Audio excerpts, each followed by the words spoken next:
नरसिंह रावत जी। राधे राधे। महाराज जी, आपके चरणों में कोटि कोटि प्रणाम। महाराज जी, मैं हमेशा परमात्मा की कृपा से उनकी दी हुई शक्ति, बुद्धि, विवेक, बल से कर्म क्षेत्र में लोगों की तन मन धन से सहायता करता हूँ, पर कुछ परिस्थितियां ऐसी आ जाती हैं कि मैं सभी का सहयोग करते हुए भी लोग मुझे गलत ठहरा देते हैं। असल बात है, आपका चिंतन सही नहीं है। किसका प्रश्न है? आप लोग देख रहे हो। अगर आप सब में भगवान देखने लगो, कितना बढ़िया हो जाए। फिर आपकी जो शिकायत है ये दूर हो जाएगी। अगर सब में भगवान बैठे हुए तो दियम वस्तु गोविंदम।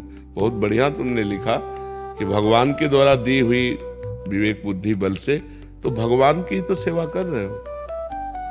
उसमें थोड़ी सी और बात लिखी है। क्या कि ठगा जाता हूँ, फिर खुद से महसूस करता हूँ कि अच्छा करने पर भी गलत। कबीरा खुद को ठगाइए।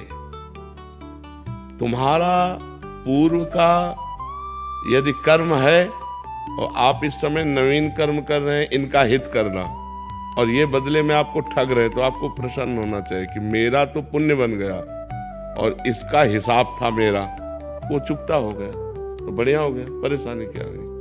महाराज, पर कई बार ऐसा होता है कि अपन डिप्रेस भी होते हैं इन चीजों से।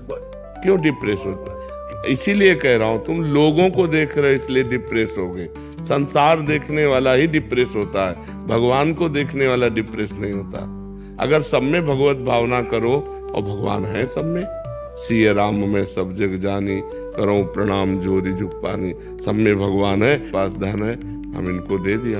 अभी हमको गाली दे रहे हैं, हमारे साथ कपट कर रहे हैं, हमारे साथ छल कर रहे हैं, तो हमारा तो हिसाब हो गया, हमारा कर्म बन गया उत्तम।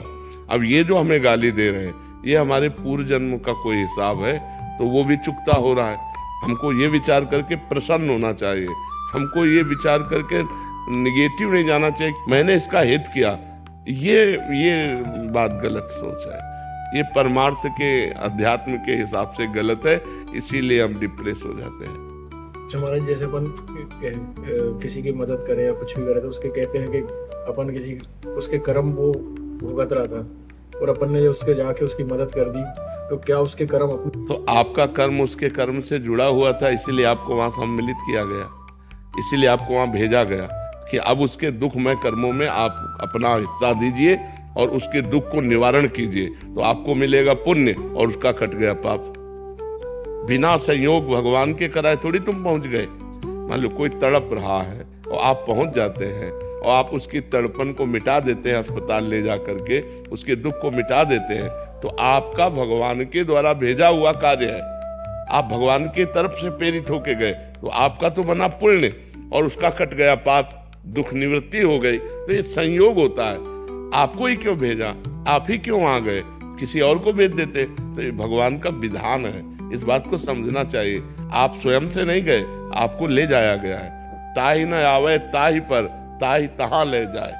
जैसी हो भवतव्यता तैसी बने सहाय, आप न आवे ताहि पर, ताहि तहां ले जाए। वो भगवत विधान होता है।